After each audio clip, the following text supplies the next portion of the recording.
FYI is four-year improvement. And it was developed out of work done by the Center for Creative Leadership back in the late 1980s, early 1990s. And what they did was, instead of thinking about leadership as a conglomerate of a few skills, what they did was they really started to develop a lengthy list of competencies that powerful leaders possessed.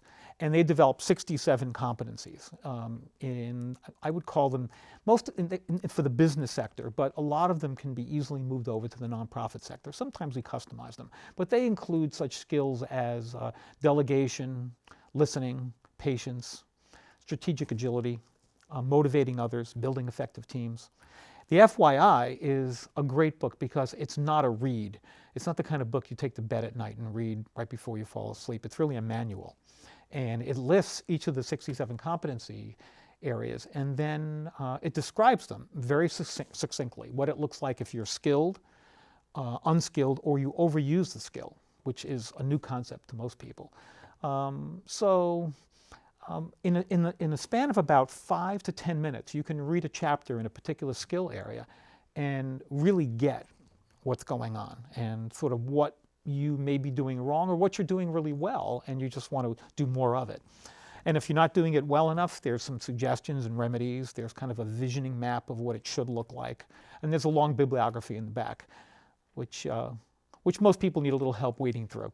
But it's a great tool. It's one of the best tools I've discovered for altering behavior, which is always a challenge because we all change our behavior slowly. So it's effective for a leader to use to evaluate their own effectiveness as a leader, but also to use to evaluate the skills required from the people that they work with. Exactly. Matter of fact, one of my clients is a fellow named David Young. He just was appointed superintendent in South Burlington School District. And he took to the FYI, like a hungry man, to a plate of rice. He realized immediately that he could use the book. He's an assistant superintendent when I first started work with him. And he had 5 or 6 people directly reporting to him who were mid-level managers.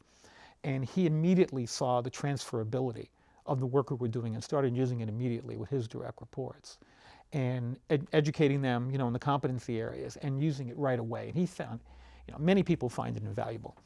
It's just the kind of book that once you're used to using, it's always on your desk.